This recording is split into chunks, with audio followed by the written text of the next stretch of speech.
കോഴിക്കോട് JDTയിൽ നിന്ന് MLT പഠനം പൂർത്തിയാക്കിയിറങ്ങുന്ന 4 സുഹൃത്തുക്കൾ നസ്രിൻ, ഹിബ, റിസ്ബ, റിസ. ഇവരുടെ വീഡിയോ വൈറലാണ്. കോളേജിലേക്ക് 3 വർഷം സ്ഥിരമായി അവർ പോകുന്ന ബസ്സിലെ ജീവനക്കാരായ അനിലിനും മുരളിക്കും സമ്മാനം നൽകുന്നതാണ് ആ വീഡിയോ. ഈ വീഡിയോ കാണുമ്പോൾ തന്നെ നമ്മുടെ മനസ്സിൽ ഒരു ചിരിയും സന്തോഷമൊക്കെ നിറയും. ഒന്ന് കണ്ടുവന്നാലോ.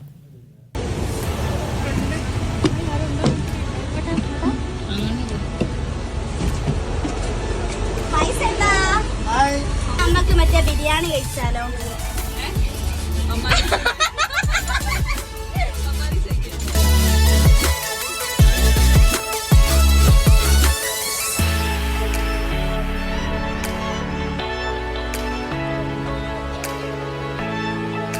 മനോഹരമായൊരു വീഡിയോ ആയിരുന്നു അത്. സ്ഥിരം കയറുന്ന ബസ്സിലെ ജീവനക്കാർക്ക് മുണ്ടും ഷർട്ടും ഗിഫ്റ്റായി കൊടുക്കുന്ന 4 വിദ്യാർത്ഥികളെ കണ്ടത്. ഈ ബസ് എന്ന് പറയുന്നത് ഐഡിയൽ ബസ്സാണ്.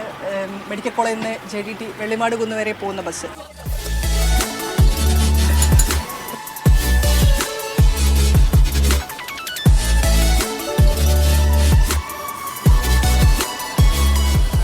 സ്ഥിരം പോകുന്ന ബസ്സിലെ ഡ്രൈവർക്കും കണ്ടക്ടർക്കൊക്കെ സമ്മാനം കൊടുത്ത മിടുക്കികളാണ് എനിക്കൊപ്പം ഉള്ളത്. ആ വീഡിയോ എല്ലാം വൈറലാണ്. എന്താണ് ഇപ്പം ഇങ്ങനെ ഒരു സമ്മാനം കൊടുക്കാനുള്ള കാരണം? സമ്മാനം അവർ തരുന്ന ഫ്രണ്ട്ഷിപ്പാണ്, നല്ല സൗഹൃദമാണ്. എത്ര കൊല്ലമായിട്ട് ഈ ബസ് കയറുന്നുണ്ട്? 3 വർഷം. അപ്പോൾ ഈ 3 വർഷം എനിക്ക് തോന്നുന്നു ആ ഒരു മുണ്ടും ഷർട്ടും എന്ന് പറയുന്നത് ഈ 3 വർഷത്തിൽ നിങ്ങളുടെ ആ സ്നേഹത്തിൻ്റെതായിരിക്കും അല്ലേ? അതെ, അങ്ങനെയും പറയാം. ഇങ്ങനെ ഒരു പ്ലാൻ ചെയ്തതാണോ നിങ്ങൾക്ക് ഇങ്ങനെ സമ്മാനം കൊടുക്കുക? നമ്മൾ പ്ലാൻ ചെയ്തതാണ്. ഞങ്ങൾക്ക് ആഗ്രഹം ടൈമിലേക്ക് എന്തായാലും കൊടുക്കണമെന്ന്. എപ്പോഴും ഇങ്ങനെ കാണുന്നതുകൊണ്ട് നമ്മൾ അത്ര നല്ലോണം നിൽക്കുന്നതുകൊണ്ട് കൊടുക്കണം ഞങ്ങൾ എന്തോ വിചാരിച്ചേക്കാം. പക്ഷെ ഇങ്ങനെ ഒന്നാവും ഞങ്ങൾ വിചാരിച്ചില്ല. നമ്മളിങ്ങനെ റീൽസ് ഒക്കെ ഇടാനുണ്ട്, നമ്മളെ വീഡിയോസ് ഇടാൻ വേണ്ടിയിട്ട് ഒരു പേജ് ഉണ്ട്. അപ്പോൾ നിങ്ങളുടെ ഫ്രണ്ട്സിന്റെ ഒരു പേജ് ഉണ്ട്. കൂട്ടത്തിൽ ഇവരും വേണമെന്നൊരു തോന്നല് അങ്ങനെ ഇട്ടതാ, വെറുതെ ഇട്ടതായിരുന്നു. അപ്പൊ എത്ര വൈറലാണ് നമുക്ക് അറിയില്ല.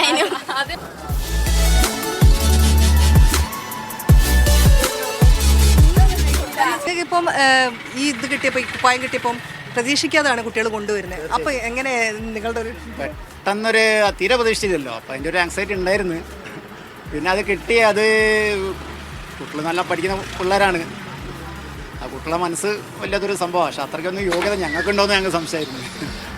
പിന്നെ സോഷ്യൽ മീഡിയയിൽ ഇത് വൈറലായി. ഇൻസ്റ്റയിലുള്ള കമൻറ്റ് കേട്ടപ്പോഴാണ് സത്യത്തിൽ കണ്ണുന്ന വെള്ളം വന്നുപോയി.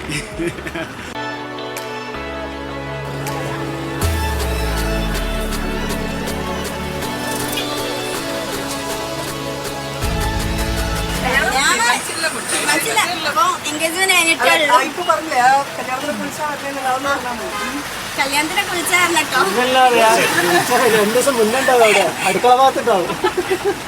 ഇത് ശനിയാഴ്ച ഇത് ഒരു പോസ്റ്റ് ചെയ്തതിന് ശേഷം ഇന്നലെ വരെ ഉറങ്ങാൻ കഴിഞ്ഞില്ല. ഇത് രാത്രി എല്ലാവരും വിളിക്കുകയാണ് ഇത് എന്താ സംഭവം നോക്കിയിട്ട്. ആ കുട്ടിയൊക്കെയാണ് കേട്ടോ, ആ കുട്ടികളെ പറ്റിയിട്ട് എല്ലാവരും അന്വേഷിക്കുന്നത്. അവരുടെ കുട്ടികളെ വെച്ചാൽ ആ കുട്ടികൾ ഇങ്ങനെ കൊണ്ട് തന്നപ്പോഴേ എല്ലാവരും ആ കുട്ടികളെ പറ്റിയിട്ട് അന്വേഷിക്കുന്നത് അവരുടെ കുട്ടികളാണെന്ന് കാണുന്നത്. ഇപ്പം എന്തായിരുന്നു ഈ ഗിഫ്റ്റ് കൊടുക്കാനുള്ള ഒരു ചേതോ വികാരം? നമ്മൾ അവിടുന്ന് വരുമ്പോഴേ ഭയങ്കര കമ്പനിയാണ് ചേട്ടന്മാരോട്. അപ്പോൾ എന്തെങ്കിലും ഒന്ന് കൊടുക്കണമെന്ന് ഫസ്റ്റേ നമ്മൾ ഇങ്ങനെ ചിന്തിച്ചിക്കണ്. അപ്പം ഇത് കൊടുക്കാമെന്ന് വിചാരിച്ച്. ഭയങ്കര സ്പെഷ്യലാണ് അവർ. ST കൊടുത്താൽ സാധാരണ എല്ലാവർക്കും അങ്ങോട്ട് മാറിക്ക് അങ്ങനെ പറയും. ഇവരങ്ങനെയല്ല.